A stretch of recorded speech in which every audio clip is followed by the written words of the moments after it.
Balance is, when we say try to think like an investor, we don't mean look at it like a business. We mean let's not make decisions with all emotion. Let's put some logic into it. So like resale value, right? I love this house. It's between this house and another, but this one's on a busy road. Okay. Well, if you love them equally, then let's talk about how this busy road might affect resale value down the road, right?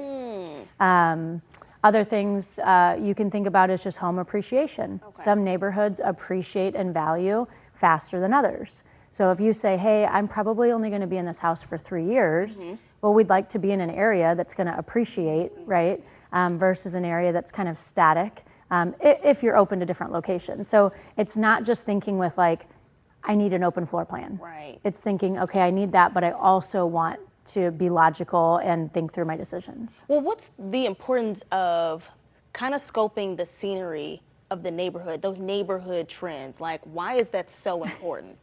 I mean, do you like your neighbors? Do they watch the show? Right. Okay, well, I'll just say, if you didn't, so you can't pick your neighbors, but knowing the neighborhood and what the neighborhood has to offer. Exactly. We talked about it a few weeks ago. We ask our clients to knock on the neighbors' doors.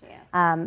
People think that's funny. They're like, oh, that's funny. It's like, it's not. It's how you gain the most information that you're not going to get by just walking through the house. That doesn't mean if the neighbor's not super friendly, don't buy the house, but it just goes into part of making a decision, you know?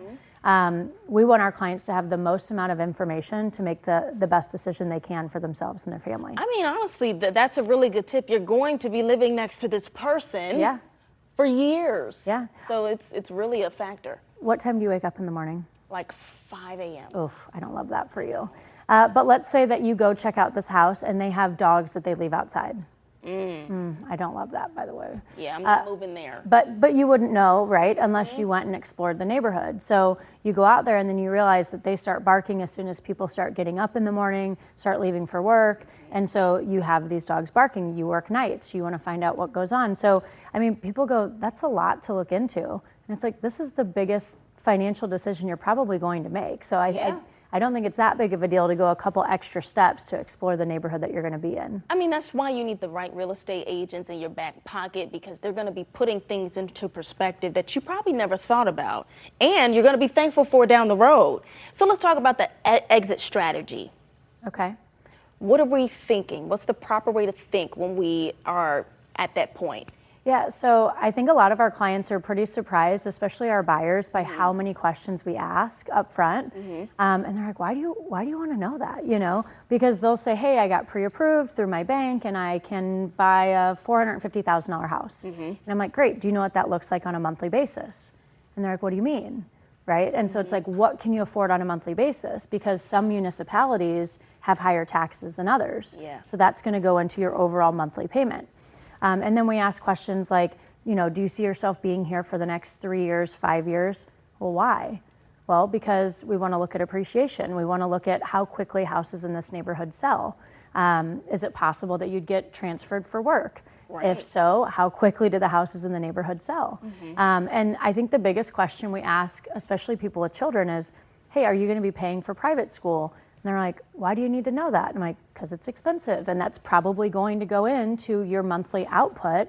And if that's the case, you might be able to afford $450,000 today, but in 3 years, when your kids are in school and you're paying that, does that still feel comfortable to pay? If not, then let's back off a little bit and maybe look at things at $375,000. So it's really about asking a lot of questions.